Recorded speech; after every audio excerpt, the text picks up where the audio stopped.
मेरी शादी को 1 महीना हो गया, लेकिन अभी तक मैं अपने पति को ना देख सकी, क्योंकि वह रात को जब आते तो लाइट ऑफ करके कमरे में आते हैं और सुबह मेरे उठने से पहले घर से निकल जाते हैं। मुझे बड़ा अजीब लगता, सास से पूछती तो वह मुझसे नजरें नहीं मिला पाती, और सच जानने के लिए एक दिन मैंने अपनी जगह नौकरानी को सुला दिया और खुद कमरे में छुप गई। जब लाइट जलाई तो मेरी चीखें निकल गईं। मेरे साथ इतना बड़ा धोखा। आज मैं दुल्हन बनी बैठी थी अपने रूम में और मुझे आए बहुत वक्त हो गया था, लेकिन अभी तक मेरे पति का कहीं अता पता नहीं था। अचानक से आने वाली नींद के झोंकों ने मेरी बंद आंखों को खोलने पर मजबूर किया था। मैं पिछले कई घंटों से अपने कमरे में बैठी अपने पति का इंतजार कर रही थी। अब तो बैठकर मेरी कमर भी दर्द शुरू हो गया था। जब यूं ही जमाई लेते हुए घड़ी की तरफ नजर दौड़ाई तो रात के 2 बज रहे थे। मेरे तो होश उड़ गए थे। आज तो मेरी सुहाग रात थी, मेरी पहली रात, जिस रात पति पत्नी एक दूसरे से कई वादे करते हैं और उम्र भर साथ निभाने की कस्में खाते हैं। मैंने अभी तक अपने पति को नहीं देखा था। कुछ हमारे खानदान में रस्में भी थी। शादी से पहले लड़का और लड़की की फोटो भी नहीं दिखाई जाती थी। बस छोटी बहन से सुना दिया था कि मेरा दूल्हा बड़ा ही प्यारा है। खुद ही दिल में अपने सपने बुनने लगी थी। इस रात का इंतजार तो न जाने मुझे कब से था, और मुझे जब लाकर इस कमरे में बैठाया गया तो मैं बहुत डरी सहमी सी थी। मगर इतने घंटे बैठने के बाद न सिर्फ मेरी कमर दर्द कर रही थी, बल्कि जमाई ले लेकर मेरे सारे सपने और ख्वाहिश भी खत्म हो चुकी थी। एक बार तो सोचा कि उठ के बाहर जाऊं और जाकर देखूं कि आखिर मेरा पति कहाँ है, मगर फिर बाहर जाना मुनासिब नहीं लगा। जब नींद में बहने लगी तो यूं ही बैठे बैठे बेड के क्राउन से टेक लगाकर सो गई। अब और इंतजार करना मेरे लिए मुश्किल था कि तभी दरवाजे का लॉक खुलने की आवाज आई। मैं हड़बड़ाकर आंखें खोलकर देखने लगी, मगर कमरे में तो खूब अंधेरा फैला चुका था। मैंने सहम कर कहा कि कौन है, मगर पैरों की चप्पल की आवाज मुझे सुनाई नहीं दी। मैं सकपकाकर बोली कि सुनिए जी, क्या आप ये हैं? ये कमरे में इतना अंधेरा क्यों कर दिया? क्या लाइट चली गई है? मैंने एक ही सांस में कई सवाल कर डाले थे। तभी गला खकार कर एक मर्दाना आवाज गूंजी, मैं हूँ आपका पति। इतना सुनना था कि मेरे दिल की धड़कन तेज हो गई। हालांकि मैं जानती थी उस वक्त मेरे कमरे में मेरे पति ही आ सकता है। ऐसा लगता था जैसे पति की आवाज सुनकर मेरी सारी थकान वही दम तोड़ गई। अब मुझे शर्म आ रही थी, मगर एक बात की हैरानगी हुई थी कि आखिर पति ने कमरे में आते ही अंधेरा क्यों कर दिया था। मुझे यह बात थोड़ी अजीब लगी। अगर लाइट चली गई थी तो मोमबत्ती या टॉर्च ही कमरे में ले आते। मैं आंखें फाड़ फाड़ के देखने की कोशिश कर रही थी कि जब मुझे एक मर्दाना साया सा अपनी तरफ आते हुए नजर आया। पति मेरे सामने आकर बैठा और कहने लगा कि माफ कीजिएगा, बाहर दोस्तों में गपशप लगाते हुए वक्त का पता ही नहीं चला। आप तो जानती हैं कि ऐसे मौके पर दोस्त कहाँ जान छोड़ते हैं। आप काफी थक गई होंगी, मुझे लगता है आपको सोना चाहिए, बाकी बातें हम कल कर लेंगे। मेरा पति तो बात करते हुए बहुत अटक रहा था। उसके मुंह से तो हकलाते हुए शब्द भी ठीक से नहीं निकल रहे थे। इसका हरगिज ये मतलब नहीं था कि उन्हें अटक अटक कर बोलने की बीमारी थी। वो तो यूँ बात कर रहे थे जैसे मुझसे शर्मा रही हो, उन्हें मुझसे शर्म आ रही हो। मर्द होकर उनका मुझसे शर्माते हुए बात करना मुझे बहुत परेशान कर गया था। फिर याद आया कि छोटी बहन ने भी बताया था कि दीदी, आपके मंगेतर बहुत बड़े शर्मीले किस्म के हैं। मैंने पति से कहा कि आपने कमरे में अंधेरा क्यों कर दिया? क्या आप मुझे देखना नहीं चाहते? जाहिर है एक औरत शादी की रात बस अपने पति के लिए ही तो सस्ती संवरती है, ताकि उसका पति उसे देखे, उसकी तारीफ करे। मेरी बात सुनकर पति कुछ देर खामोश रहा और फिर कहने लगा कि मैंने तो आपको जी भर के देख लिया था जब आपको मेरे पास लाकर बैठाया गया। आप बहुत खूबसूरत है, और हमारे यहाँ एक रस्म है, मुझ पर किसी ने जादू करवाई थी ताकि मेरी शादी न हो सके। इसलिए पंडित जी ने बताया कि तुम्हें कुछ दिन तक रात को अंधेरे में पत्नी के पास जाना है। मुझे ये बात बड़ी अजीब लगी थी, मगर उस वक्त मैंने इस बात को सच मान लिया, क्योंकि पहली ही रात मैं किसी बहस में नहीं पड़ना चाहती थी। उस रात मैं सोने के लिए लेटी तो मेरा पति पहले ही लेट चुका था। दिल में एक ख्वाहिश थी कि पति का चेहरा देखूं, आखिर वो मेरा पति बन चुका था। जब वह बारात लेकर हमारे यहाँ आए थे तब भी उनके चेहरे पर सेहरा बांधा गया था, जिसमें फूलों की लड़ियों में मुझे उनका चेहरा दिखाई नहीं दिया था। रात गुजर गई। मैंने सोचा कि चलो ये रात भी गुजर जाने दो, चंद घंटों की तो बात है, सुबह होते ही मैं अपने पति को देखूंगी। मैं पति के पहलू में सो गई। सुबह जब मेरी आँख खुली तो मैंने मुस्कुराकर बेड के दूसरी तरफ देखा। मैं चौंक कर उठ बैठी क्योंकि बेड तो बिल्कुल खाली था। वहाँ पर तो मेरा पति ही नहीं था। मैं हड़बड़ा कर उठ बैठी और कमरे से बाहर निकल गई। बाहर आकर देखा तो मेरी सास परेशान सी बैठी थी। मुझे देखकर उनके चेहरे पर फौरन मुस्कुराहट छा गई, मगर उन्होंने कुछ पढ़ते हुए मुझे इशारों से अपने पास आने को कहा। मैं उनके पास गई और साथ साथ आसपास अपने पति को भी देख रही थी कि वह कहाँ चले गए। मैं सास के पास गई तो उन्होंने फौरन मुझ पर फूंक मार दी। शायद वो कुछ पढ़ रही थी और वह मेरे लिए ही पढ़ रही थी जो उन्होंने मुझ पर पढ़कर फूंका था। ये देखकर मुझे पति की बात याद आने लगी। शायद ये मेरे और मेरे पति के लिए ही था। लगता था सचमुच मैं उन पर कोई जादू हुआ है। तभी तो सास भी मुझ पर कुछ पढ़ के फूंक रही थी। मैंने उनके पास बैठते ही सवाल किया कि वो कहाँ है, मुझे तो कहीं कमरे में नजर नहीं आए। तो सास दूसरी तरफ देखते हुए कहने लगी, बेटा वो काम पर जा चुका है। मैं घड़ी की तरफ देखा तो सुबह के 8 बज रहे थे और ऑफिस का वक्त 10 बजे से शुरू होता है। फिर 8 बजे वह कैसे चले गए? सास मेरी नजरों को देखकर सवाल समझ चुकी थी और कहने लगी कि बेटा उसके काम का कोई पता नहीं, वो अपने दोस्तों के साथ मिलकर कारोबार करता है और दिल जब चाहे तभी घर से चला जाता है। तुम नाश्ता कर लो। मुझे यह बात बड़ी अजीब लगी। मेरा दिल चाहा सास से पूछूं कि क्या पति की शादी की मर्जी नहीं थी? ना ही रात को उन्होंने मुझसे कोई बात की थी और ना ही वो चेहरा दिखाए। कैसे चले गए भला? कोई अपनी शादी के अगले दिन भी काम पर जाता है? मैं इसी सोच में गुम थी कि सामने वाले कमरे से एक लड़का निकला। मैंने उठकर देखा और जल्दी से अपना दुपट्टा सर पर ले लिया। मेरी सास मुस्कुराकर कहने लगी कि बेटी ये तुम्हारा देवर है। मैंने सरसरी सी नजर दौड़ाकर उसको नमस्ते किया तो वो आंखों से ही जवाब देकर वहां से बाहर चले गए और सारे दिन भी यूं ही गुजर गया। मैंने नोट किया था कि मेरी सास काफी परेशान दिखाई दे रही है, जबकि वो तो मिजाज की बहुत अच्छी औरत थी। हमारा रिश्ता होने के बाद वह कई बार हमारे घर आई थी। मैंने उनके चेहरे पर कभी उदासी नहीं देखी थी और बहुत खुश मिजाज थी। मुझसे बहुत प्यार से मिलती थी। मैं तो बहुत खुश थी कि चलो सास बहू में खूब जमेगी, मगर अब तो वो मुझसे बात भी नहीं करती ठीक से। मैं जब बुलाती तो ख्यालों से निकलकर मेरी तरफ देखने लगती। इस घर में मेरे पति, सास के अलावा एक मेरा देवर भी था। हम 4 लोग ही यहाँ पर रहते थे। मैं शाम में अपने पति के आने की राह देख रही थी। बिल्कुल नई नवेली दुल्हन की तरह सर संवार कर बैठी हुई थी, मगर तभी दरवाजे पर दस्तक हुई। मैंने फौरन मुस्कुराकर दरवाजा खोला तो सामने मेरा देवर अंकित खड़ा था। वो मुझे यूं खड़ा देखकर हड़बड़ाते हुए नजरें चुरा लिया। मैंने भी उससे नमस्ते किया और वापस अंदर आ गई। बहुत रात हो चुकी थी। बार बार मेरी नजरें घड़ी पर जा रही थी। न जाने मेरे पति कहाँ रह गया था। सास ने जबरदस्ती खाने भी खिला दिया।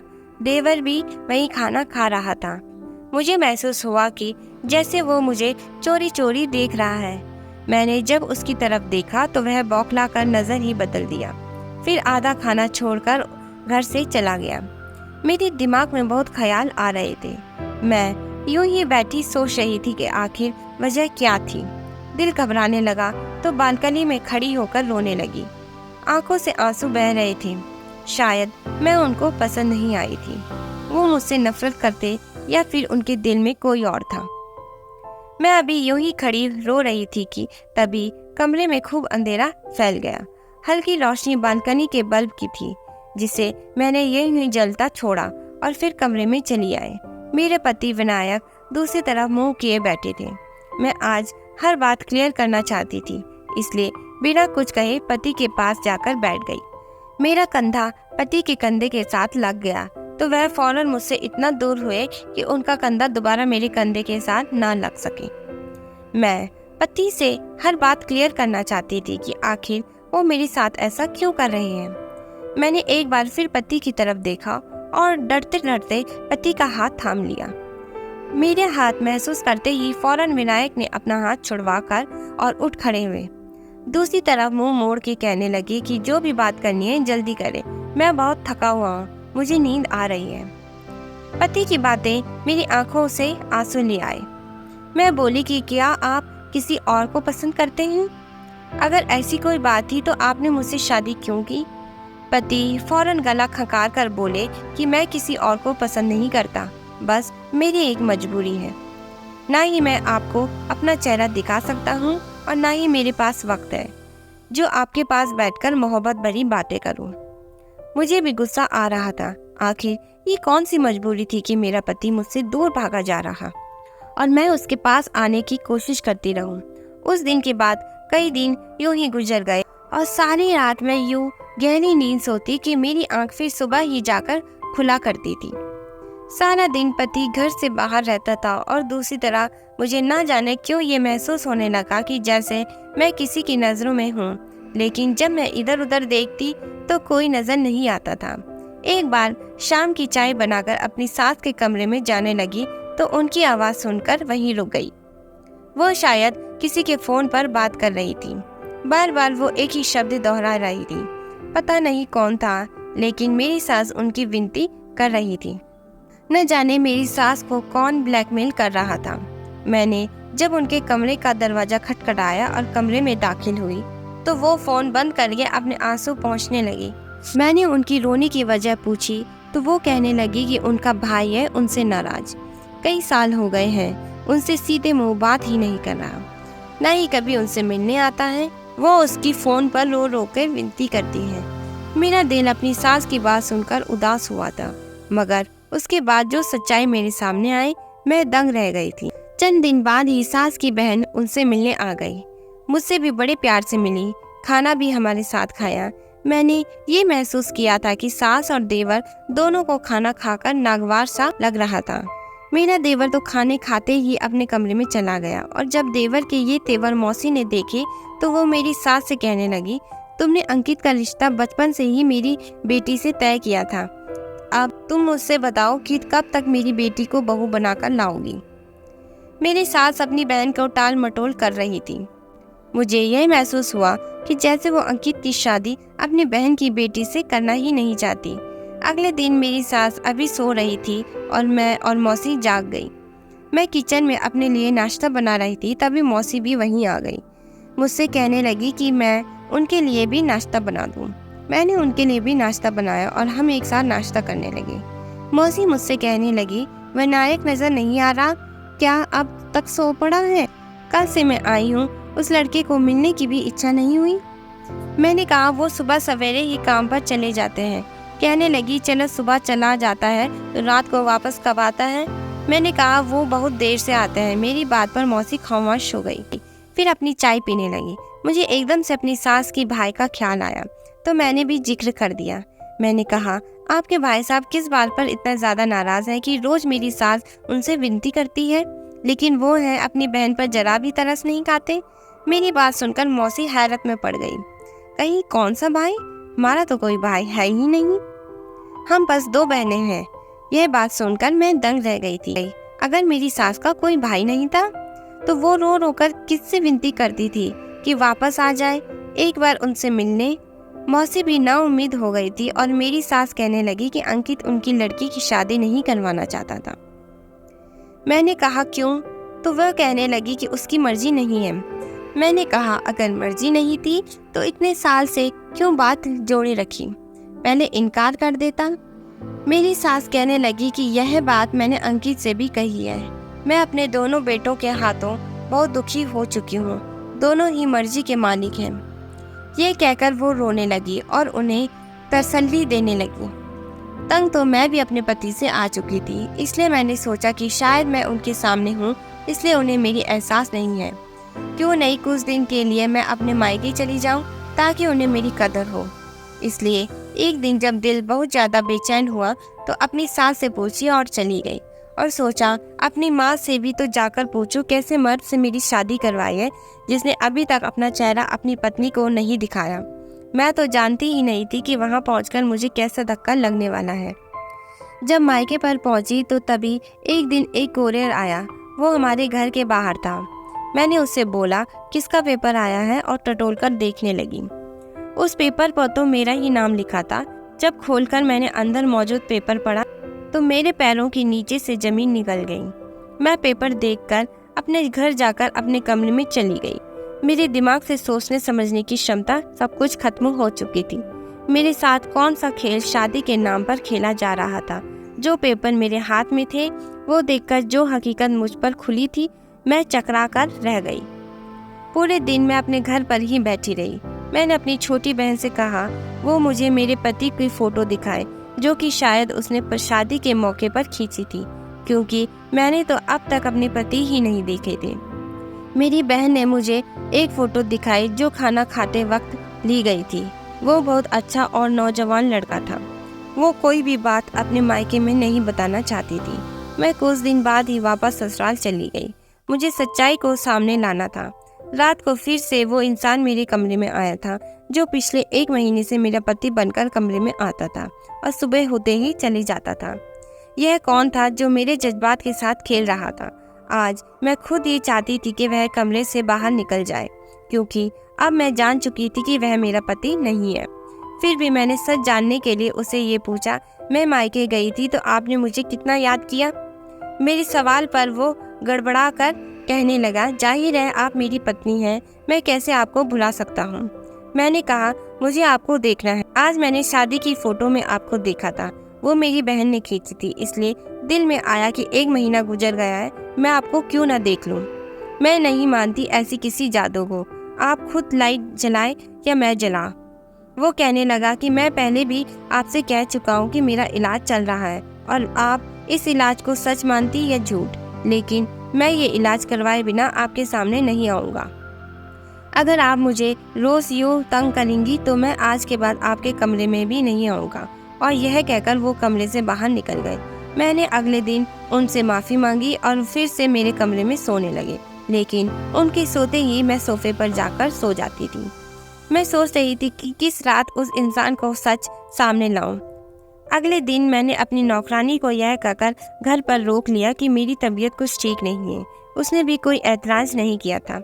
रात को मैंने नींद की दवा दूध में मिलाकर नौकरानी को दूध पिला दिया और उसके बाद उसे अपने बिस्तर पर सुलाकर खुद कमरे में छिप गई और वहाँ छुपी जहाँ कमरे की लाइट के बटन लगे हुए थे। रात को काफ़ी देर बाद वो इंसान मेरे कमरे में आया और बेड की दूसरी तरफ बैठ गया कि मैंने फौरन से लाइट जला दी। और जब मैंने उस इंसान को देखा तो मेरे होश उड़ गए। वो तो मेरा देवर था। तो क्या पिछले 1 माह से मेरे कमरे में वही आ रहा था? वो मुझे हैरत से देख रहा था। मैंने कहा कि तुम्हें शर्म नहीं आई यूँ मेरे कमरे में आते हुए? उसने कोई जवाब नहीं दिया। मैंने वो पेपर अलमारी से निकालकर उसके मुंह पर मारा और रोने लगी।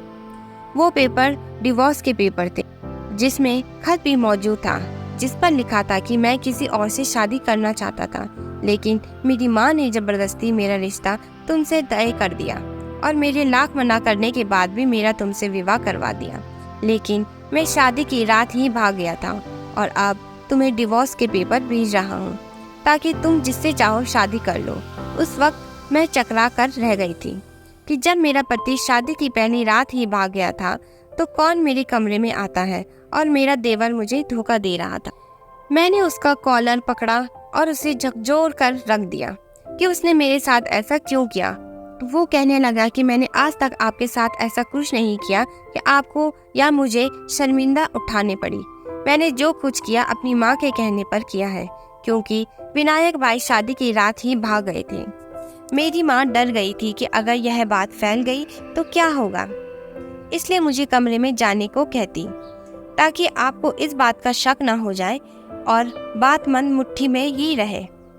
लेकिन मैंने आपके साथ कुछ भी गलत नहीं किया। मैंने कहा मैं यहाँ सिर्फ सच जानने आई थी। तुम्हारा भाई मुझसे डिवोर्स दे चुका है, इसलिए मेरा इस घर से कोई रिश्ता नहीं। मैं अगली सुबह अपने मायके चली गई और सारी बात अपने घर वालों को बताती। मगर कुछ माह बाद मेरी सास हमारे घर आई। उन्होंने मेरे घर वालों से माफ़ी मांगी और मेरा रिश्ता अंकित के लिए मांगने लगी। कहने लगी, अब अगर अपनी बेटी की शादी की तो आपको अच्छा रिश्ता नहीं मिलेगा। गलती मेरे बेटे की है और सज़ा आपकी बेटी को क्यों काटनी पड़ेगी।